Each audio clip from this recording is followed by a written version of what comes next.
Assalamu alaikum and welcome to Perspective. We'll be talking about the former Prime Minister Imran Khan, the head of PTI, and his call for civil disobedience, which seems to be a shift in strategy as far as violent opposition is concerned. We've seen the violent agitation as far as PTI as a political party is concerned.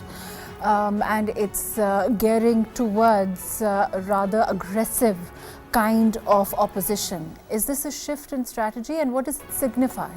Is it also an admission of perhaps failing at being able to get the kind of notice, they get the kind of crowds they were anticipating as far as their protests are concerned?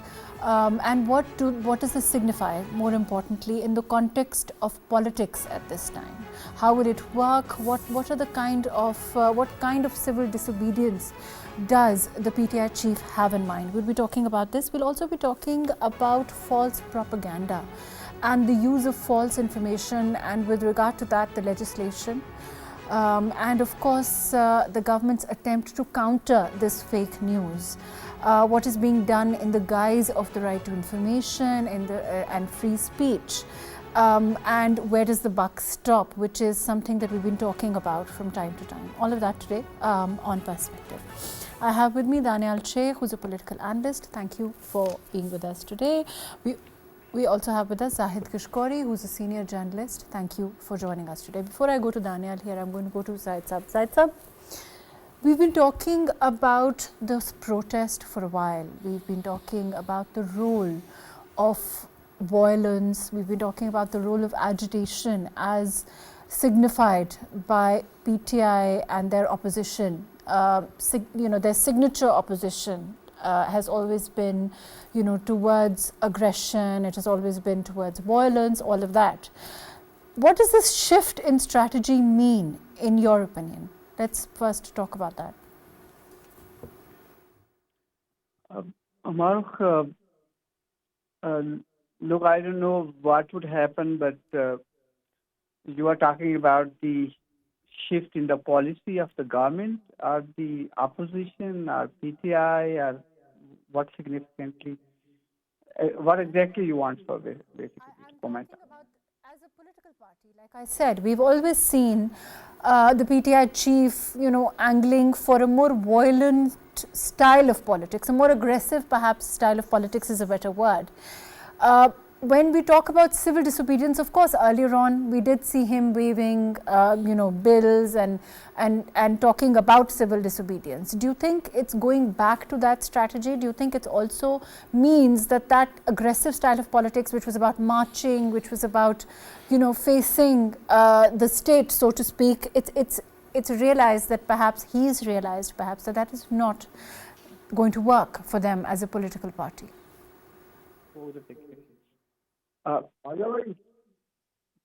Hello. I can hear you, Syed Saab. Hello. I can hear you, Syed Saab.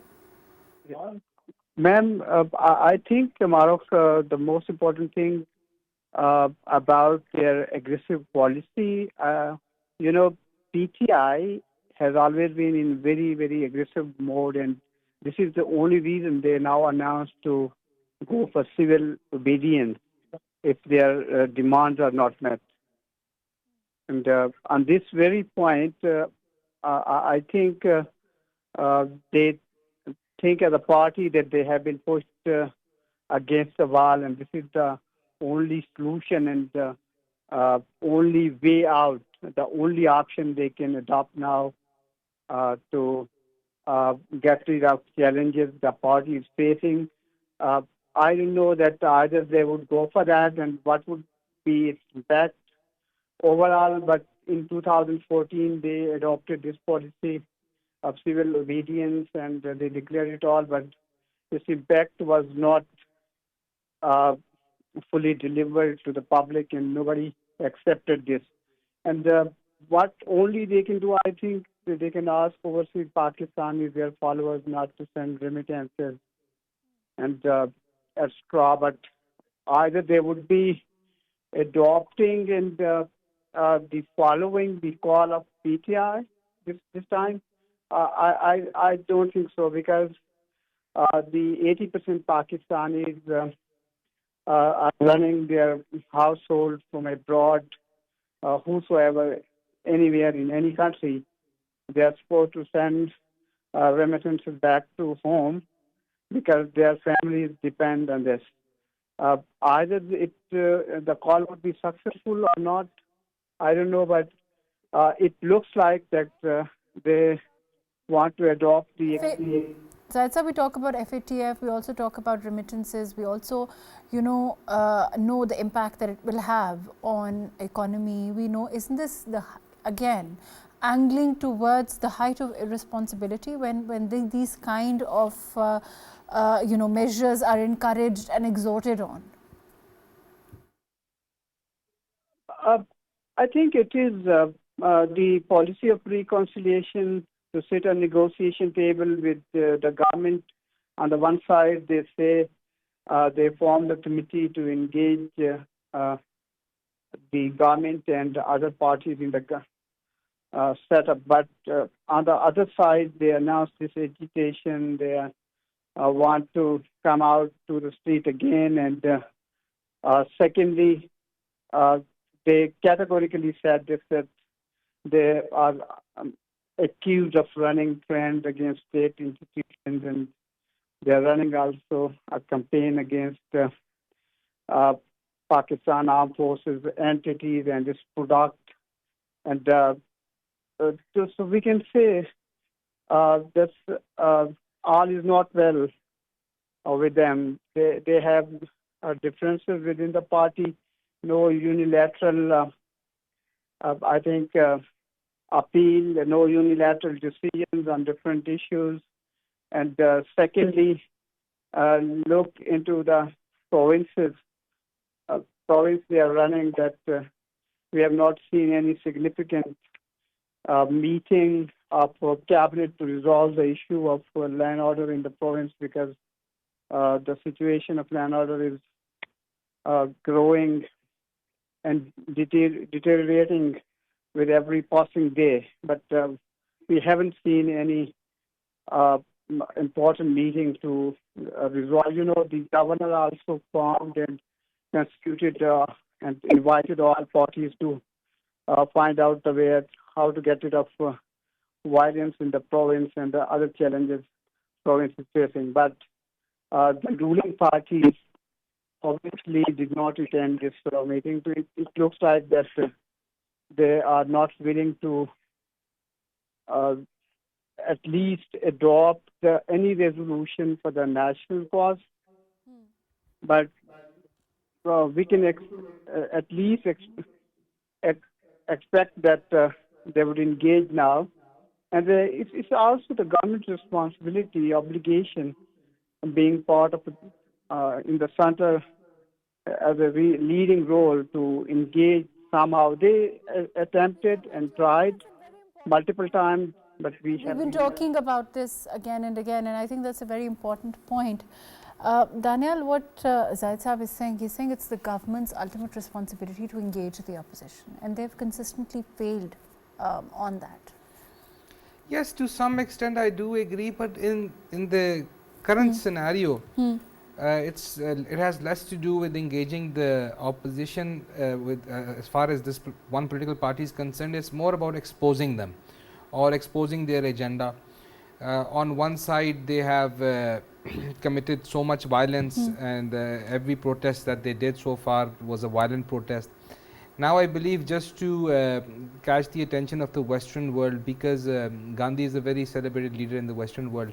Now the moment the word civil disobedience shows up on international media, it automatically catches the attention that is wanted, because currently you can see a shift in their approach toward the Western world, because now they feel that maybe they are the only messiah or savior for the incarcerated leader. But having said that, it's very difficult, you see, to engage someone in dialogue. There has to be some kind of a framework, then there has to be some kind of reasoning. Over here there is no reasoning. It's a one point agenda, which is to create anarchy in the country. And see, had they been against the system, they would have not taken the government in Pakhtunkhwa. They want any or every share of power that they can get, and then they want to hold on to it. And yet they say that the system is fraudulent, or yet they. So it's very difficult. There's no reasoning. There's no logic. So how to engage them? But it's always, let me go to Dr. Niaz Murtaza, and then I'll come back. Dr. Niaz, we've been talking about this. What Daniyal here is saying, he's saying that, there is, how do they engage?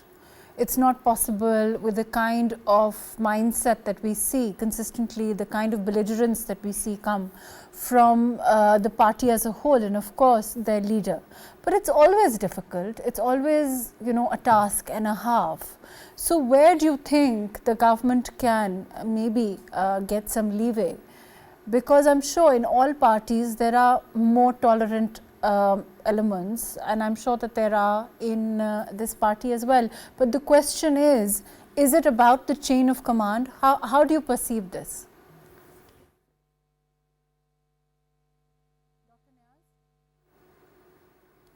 I think there's a problem with audio. Let me go to Safiullah. Safiullah, can you hear me? I can hear you, Mahrukh.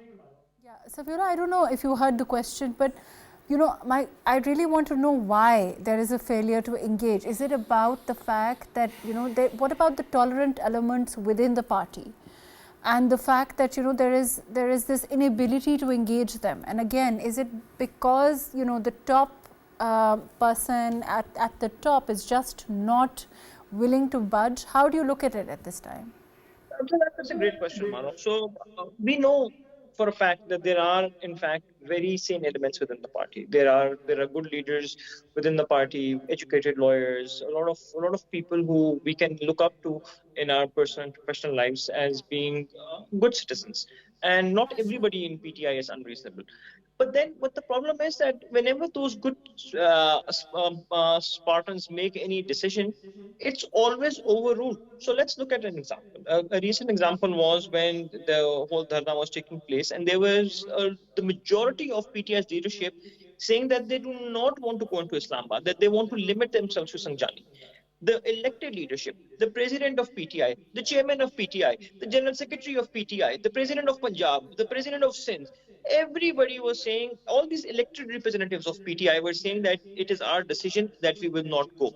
But one unelected representative, which is the chairman's wife, said that no, we will go. And she had more weight and more clout than all of these elected representatives. So the problem then comes down to a very simple question. Who does the government deal with? Do they go and talk to the elected representatives? Do they talk to the people that PTI is saying are their chairman, are their general secretary? And we saw in the aftermath of this protest what happened. We saw that Salman Akram Raja, for instance, resigned. We saw that there was a lot of pressure on Barrister Ghauri to resign. So we know that the party does not want to listen to them either. That even though they may be elected representatives, the party thinks that in their head, the party thinks that there is only one person who is truly the head of the party, which is the former chairman Imran Khan, who's in jail. And then so because he is the person, he's the one that the cult following, it's been called that, and also the fact that he is the one who enjoys. But Mahrukh, but once again, let's look at what even despite the cult following, what happened with even the chairman? The chairman said, I want the protest to be in Sanjani. It is his wife who said that, no, I don't want to be in Sanjani. This is a marital spat between a husband and wife, some issue emerged. No, but she is now saying that she was directed by the PTI chief, and he's also, I believe, corroborating that. That is correct. That is correct. He corroborated it, and he said that he thought Sanjani was in D-Chok. So a man who has a history of protesting for 20 years and knowing where D-Chok is suddenly comes around and says, oh, I did not even know the geographical location of Sanjani, and that's why I made this mistake. Come on, Sama, we have to. The problem with this is exactly why you cannot deal with PTI. When they turn around and say, oh, we did not know where Sanjani was all this time.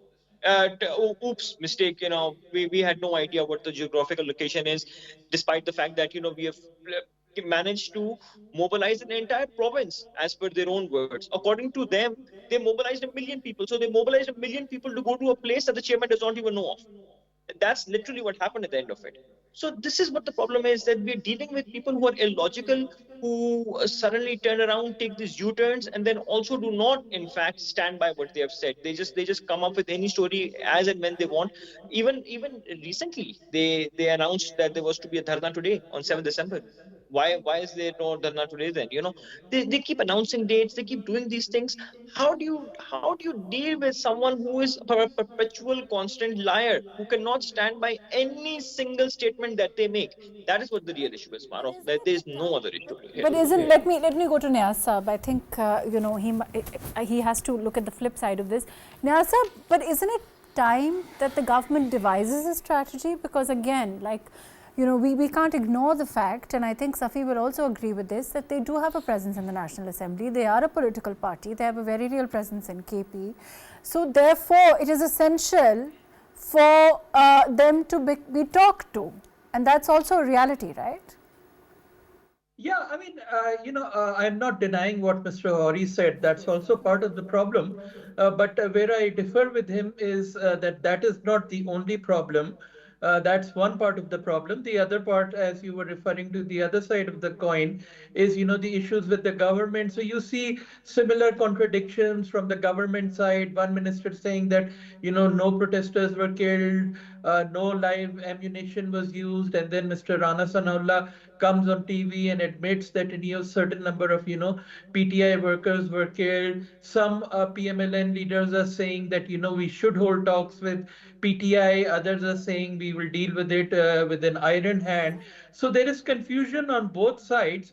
And the unfortunate thing is that this has been going on for almost more than 2 years now, and both sides have not been able to come to any serious dialogue, sustained dialogue, and the situation keeps getting worse. And as another guest mentioned, the responsibility on the government side is higher because, it's the custodian of law and order. It has more powers, both formal, both, the monopoly on violence and so on. So it's really up to, the government. And when it comes to the government, just as, you have a situation whether... Right, and the government has to tackle it. You've said it yourself. The government has a responsibility, Daniyal, that it has a situation that it has to tackle. And when the government says that, they allowed these protesters to come to, in fact, de-chalk, the situation had to be controlled then. This is what the government says. For the government, what do you think the option was?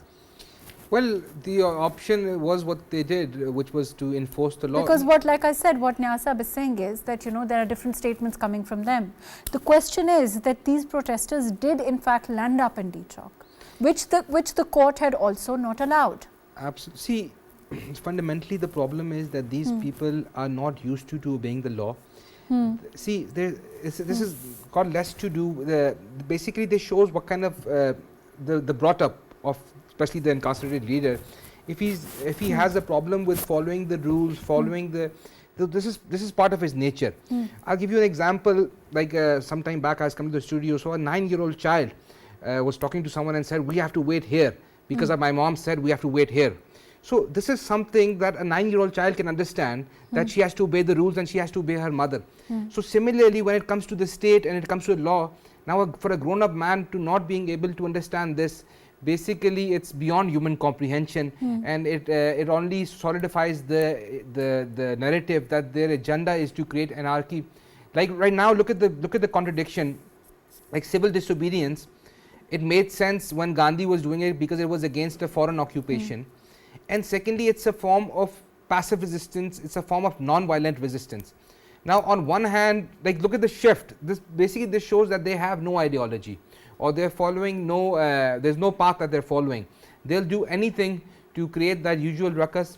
Well, but as far as we earlier discussed about the civil disobedience, in my opinion, it's going to fail miserably, because a few hundred people not cooperating with the government does not. But even now, it seems like, you know, when we talk about the protest earlier on, also there was a lot of statements again that were, you know, to the tune that even the leaders themselves on ground didn't exactly know where they were supposed to go. I mean, you know, this is one of those things, whether they were actually going to supposed to stay at Sanjani or whether they were supposed to go to, you know, follow Bushra Bibi, for example. So there seems to be general confusion. See, what adds to the confusion is that all throughout his political career, right from his start, the leader, his stance was that this is not. He was against dynastic politics, and he's like, nobody's going to inherit my politics. Now, for the workers to start taking, or for even the chief minister to be taking commands and instructions from the chairman's wife. But she says, you know, she's come for her husband and she wants him released. So how does that work into the fabric of their resistance for freedom or their resistance for larger goals? One is left to wonder, right? Let me include Zahid Saab, and then I'll come back to you. Zahid Saab, can you hear me? Zahid Saab? Zahid Saab? Okay. Ji. So let me come back to you, Daniyal. I'm going to go to Safiullah. Safiullah, we heard what Umar Ayub said also, and you know, he said that we didn't know among the statements that is, you know, being made. One of them is that he said we didn't know ourselves who these people surrounding the vehicles were, but they were told beforehand that they could be, and you know, were probably definitely elements within which were, you know, which could lead people who had terrorist origin, and that's been proven also, like we've seen in the past as far as, you know, anti-terrorist court is concerned, where, you know, we've had Afghan 2 or 3 convictions there. So there's definitely been cases in point, and there's definitely you know, some information that was given to them earlier on, but they chose regardless to go ahead with this. So then where does the fault ultimately lie? So that's exactly the question, right? When the Pied Piper took all the children into the sea, you know, would you not blame him for guiding all the people to the wrong paths, which would lead to their destruction? Now we know for a fact, Mahrukh, that Pakistan. These are undeniable facts that Pakistan has experienced more terrorism than any other country in the world. More people have died in terrorism in Pakistan than any other country in the world. Pakistan has also been the target of international organizations, and these are publicly announced. TTP wants to infiltrate Islamabad. This is a public announcement. They have written paper after paper telling you how they intend to do it. They intend to educate their followers and keep telling them to go into Islamabad in the guise of these protests, get into Islamabad somehow. That is why you have barricades in Islamabad. That is why you and I, who have been living in Islamabad for the last 10, 20 years, have had to go through security checks every single day of our lives. What were all these sacrifices for? Why did we go through so much trouble? We went through so much trouble to keep the city secure so that we can live normal lives. And now if somebody decides to upend it by saying, no, this is our right to protest and we are going to bring in during the protest a lot of terrorists, smugglers, criminals, whatever have you, which has been happening in the past. Time and again, this has happened. Time and again, we know that this has been a problem.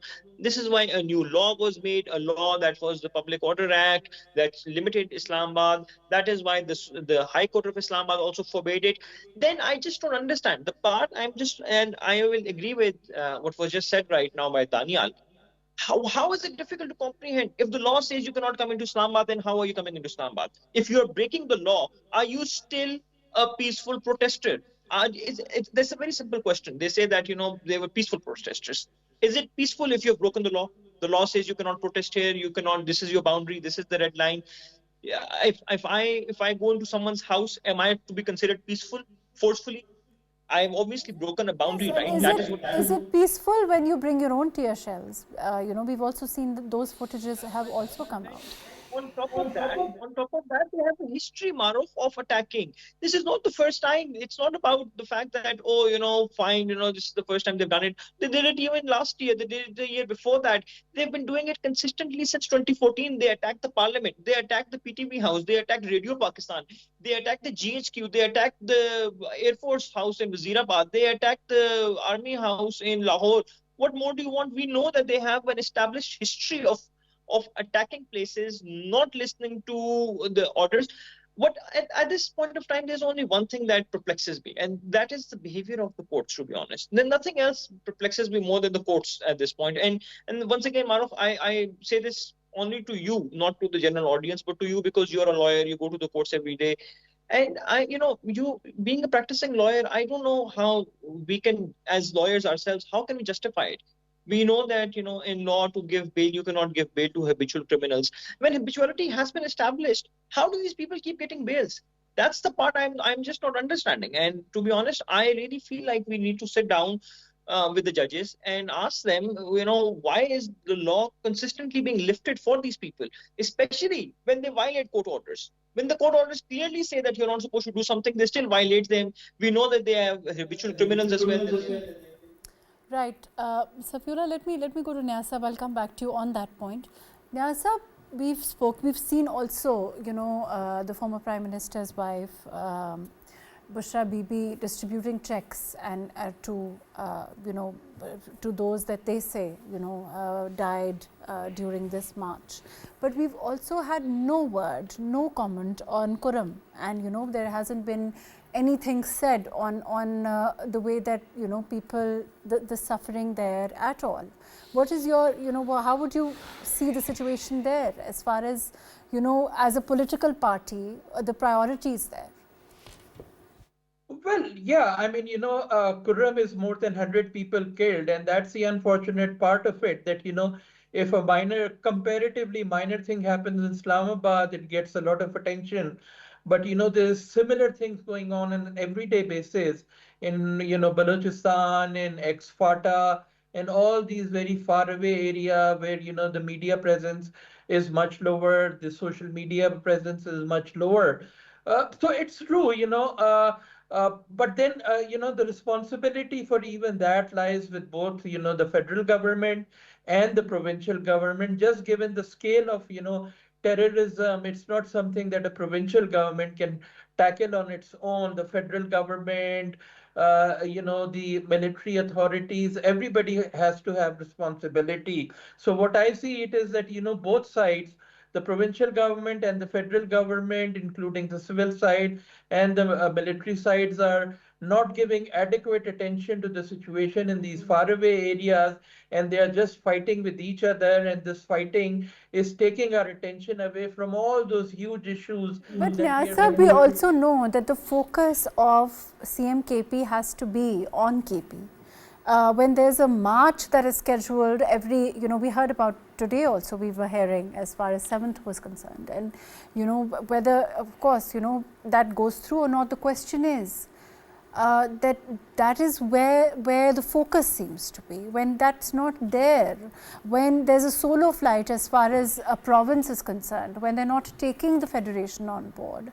We've also seen on foreign policy they want to go to Afghanistan. So things are clearly being made to look a certain way, right? Yeah, no, I agree with all those, comments about PTI. But, as a neutral observer, I have to look at the overall picture. And that is not the overall picture for me. That side of the picture has been well explained by Mr. Ghauri. So I don't want to, waste more time on it. What I'm talking about is the other side of the picture, what the government's, errors of omission and commission are. And, because the government is a really powerful entity, and there are so many issues which are genuine. Like PTI has a history of protesting on trivial issues like the 2014 Char Halka issues and so on. But this time it has genuine issues like so many of its leaders have been put in jail without conviction. So many have been forced to leave the party. So a lot of what you are seeing, the disarray, the confusion, is because of that. So I think the thing is to release the real leaders so that who you have to talk to. And in the same way, it's the same with the government. Is the government really empowered? People release them when he has to go through a system, right? Release the real leader is what Niaz is saying. How do you release somebody who is in jail on cases? Is it the government that's going to release him, or the court going to release him? Obviously it's the court that's going to release him if he is not found guilty. But having said that, the way Safiullah Ghauri was telling us, it's a big question mark on especially on the lower judiciary. Now see, the government has to be the government has powers to the extent as far as maintenance of public order is, they can be proactive and arrest someone in advance if they fear some kind of untoward incident, because see, ultimately the fundamental responsibility of government is to maintain law and order. So for that purpose, anyone who's been involved in such activity, like we've discussed. We've also seen, we've also talked, I mean, you know, as far as fake news is concerned, there's so much propaganda, there's so much, you know, as far as PTI is concerned, we were talking about this earlier, you know, the kind of lies that, you know, the kind of lies of a very, very, you know, tragic nature that has been floated immediately after. Recently, there was a video viral I saw, and it will give you a depiction of the situation. There was a father beating his child, and people asked him, "Why are you hitting him?" And the father said that I was sleeping at home. He took my picture and he posted it on Facebook, and he wrote, "My father got he's martyred and de-choke." So this is a very common thing that is you're seeing it. It's happening. The exaggeration, like, you know, the very responsible people in the party said there were more than 200 casualties, whereas the current chairman has says otherwise. So, but like we were discussing earlier regarding the wife of the former chairman, see, the problem is that there is no chain of command in this party. Everyone is like, even factions within the Pakhtunkhwa chapter of this party, they're very much against the chief minister, and especially after seeing his conduct. Now the chief minister's claim was that he was saving the chairman's wife, that's why he ran away, whereas the chairman's wife is saying that I was left all alone. Right. So this is huge contradiction. Clear, I mean, contradictions in what is being said.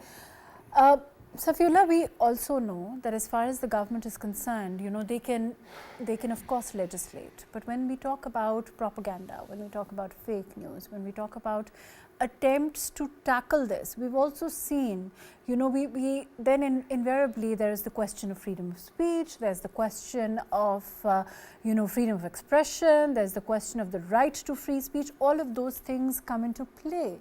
And you know, we see lobbies, we see protests, we see, you know, TV channels, journalists all over. So what does the government do? Then we talk about a balance, right? The government has to, you know, first and foremost, ensure safety. So, Mahrukh, once again, I think this is a question that I will once again, and this is something that I'll ask you again as a lawyer. This is something that, you know, the viewers can obviously listen into, but as lawyers, I feel like we need to understand this a little better. So, one person in particular who I've noticed who has been posting extreme fake content is Imran Riaz. Imran Riaz also posted a picture of blue area with the roads full of blood. Now, anybody who is watching those pictures is thinking that this is true. This is all the blood that was spilled that day, and you know, the whole blue area road seemed to be full of blood. Anybody who's watching that is thinking that that's true. He's also saying that this is a true picture. This is an AI generated picture, by the way. But he's put it up. Everybody is now sharing it, and people think that the mass blood was spilled, and this is evidence that there was huge massacres that were carried out in blue area, and they're doing it.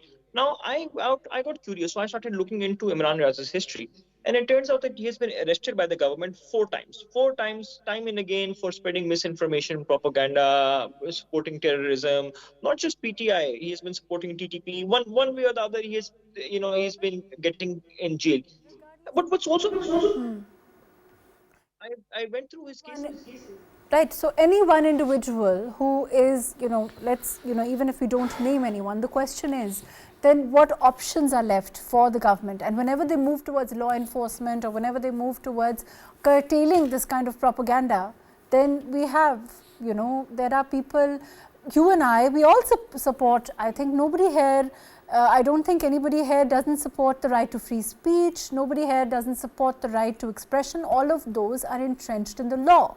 But again, a country like Pakistan, where, you know, we are dealing with a very real threat of terrorism. We are dealing with real issues as far as, you know, infiltration within Pakistan, for example. We have cases in point for that. The question is, what does the government do? that's my point, Mahrukh. So this is exactly what I was saying. The government does this thing, right? The government in this particular instance has arrested people. People get arrested. That is all that the government can do. What I am perpetually surprised by is, why do they get bails in court? How do they get bails in court? I'm not understanding what happens afterwards. When the government arrests them, they go into the courts. And this brings us to the age-old question as to why things are the way they are in Pakistan. Pakistan has one of the lowest conviction ratios in the world. In the world, people who have been accused of terrorism do not get convicted. People who have been accused of murder do not get convicted. People who get accused of domestic violence, of rapes, do not get convicted. We have such terrible conviction ratios because we do not have good prosecution. Once again, comes back to the age-old issue. We do not have a good prosecution because maybe we do not have good funding. Good lawyers are not being inducted into the prosecution. Good lawyers only do defense. These are things that you understand better than most of your audience would, but comes down to the singular issue that enforcement of justice is not in But Safullah, we can't ignore the new trend of judicial activism. We can't ignore the role of lawyers also, within that, and law councils and in common law, everything is determined by lawyers, not by judges, and that's what the problem is. I think good prosecution lawyers and good defense lawyers need to be made, need to be given, need to be empowered. And in that sense, the Judicial Commission of Pakistan, the newly established Judicial Commission, is a good step, because now this includes some lawyers. I feel lawyers need to be empowered a little bit more, and judges need to have some of their powers taken away, because they cannot go around rampantly giving bails the way they do. They are not demigods. They need to follow the law as well. And I think that's where the biggest point of failure in Pakistan is. Our court system has failed. That's what it comes down to time and again. Fair enough. We've also seen, Dr. Niaz, let me go to you. We've also seen, overall, when we talk about international courts, where the standards are higher, of the burden of proof, where the standards are higher of performance, where, invariably, where perhaps there are less lacunas than we find locally speaking.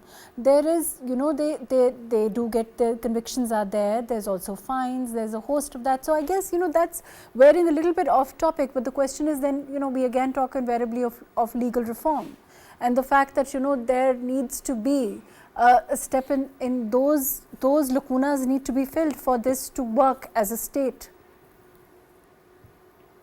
I mean, the problem is, with the conviction rate. But if you talk about bail, internationally, people are not just thrown into jail before conviction for things like, spreading fake news. That's a rarity. In most cases, people get bail except if it's a murder case, a physical violence case. In fact, I think more people are kept in jail before conviction in Pakistan than in Western countries. So I would say getting jail before conviction should be easy, unless it's, murder or something. So I don't see anything wrong with that. And then the question of fake news, again, there are also know, but Dr. Niaz, we also know that, for example, let's take the former Prime Minister's wife, Bushra Bibi, where, the fact that if somebody is sick or unwell, or, they've taken, bails because of that, or they are unable to, attend court. We've seen that in numerous cases as far as she's concerned, and yet we saw her leading a rally. And so those are also facts, those are also right before us. Safiullah, isn't that also true? I mean, as far as, bails with regard to particularly the case in point of the former Prime Minister's wife. We saw her leading the rally. I'll just quickly add one thing. When Bushra Bibi was given a bail, the bail was a conditional bail, and the bail was on one ground, in which she stood before the court and she promised that she will obey the law and that she will come to the next hearings. She promised this. How it happens in the court. You have to sign an affidavit. It's a written oath. So you have to do that, and on that basis, you're then given a bail. She did all of that. And the very next thing she did is she violated the terms of her bail. The very next day, immediately when she was called, and now the warrants are out again, the same thing is happening all over again. Now, when Dr. Niaz said something very interesting, and I will completely agree with it, that bail should be a right. It is a right even in Pakistan, and bails ought to be given and should be given. But there are conditions for bails. Conditions for bails are that the conditions of bails would not be violated, that they would not be habitual criminals, that there is no risk of flight, that they would then appear before the court. But what do you do in the case of PTI, which is not doing any of these things, which is a habitual criminal, which is in fact violating time and again the terms of its bails, that we have seen them do it over and over again? Then the law says that they should not be given bails, but they are still given bails. That is what confuses me. That how is the law of bail being consistently violated by the courts for them?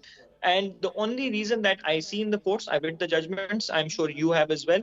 The only judgment, the only reasonings that are being given is because they are popular. Oh, because the such and such leader, such and such person within the party is a popular person. This is law. No, that we also know this new trend of, there's this prevention from being arrested in the future also. So that's also, something that we've seen. That is unheard of. How do you pass a law like that? I was gobsmacked when I heard that. I was saying that they're now from here onwards forbidden for getting arrested in any crime.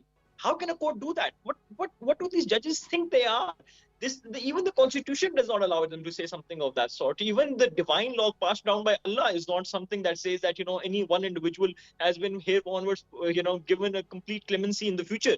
Nobody has ever done. What would one call it? A blanket bail, or it's like a from the future also. So This just shows how poorly educated the lawyers are in the basic fundamental principles of law. When they become judges, they continue to carry that poor education forward. And once again, Mahrukh, we could discuss this endlessly. Even right now, the fiascos that's taking place in the Supreme Court, you and I both know they have very simple solutions. And for us to think that Supreme Court judges are unable to reach those conclusions is next to impossible. So there is a whole degree of immorality, unprofessionalism, and going against your own oaths that has now become pervasive within Pakistan. We have become a society of liars, and somehow it's all right. I don't see many people thinking that this is not an issue. Not many people talk against it. Fake news is spread. Everybody shares it. You are on Instagram. You know how it happens. All over, everywhere. This is what we are seeing. We are seeing people turning into absolutely unethical, lying people, and I don't see a good future for a country like that. That is what really worries me, to be honest. Unfortunately, that's all the time that we have. Thank you so much for being with us. Daniyal Sheikh, thank you for being with us today. Zahid Gishkori, thank you for joining us. Dr. Niaz Murtaza, thank you for your time. Thank you so much for being with us. Ullah, Ghauri, thank you for joining us. Of course, overall, the state has to invariably ensure safety. The state has to invariably ensure that their country, their citizens are provided their freedoms of speech, right to expression, and all of those are entrenched in the law. But for the state, where does the buck stop? Again, that is the question. Are they not also mandated to ensure the safety of their other citizens? Are they not mandated to ensure that they are providing everybody with safe access? All of those are equal. All those rights are equal for each of us. And the question, I think, now for PTI as a party is, where will this civil disobedience, or the final card as it's being called, lead them? Is it not better to sit with the government? Is it not better to become the kind of effective opposition in the assembly that may invariably lead them to more success? Those are questions that perhaps we all need to think about. Thank you so much for joining us today on Perspective.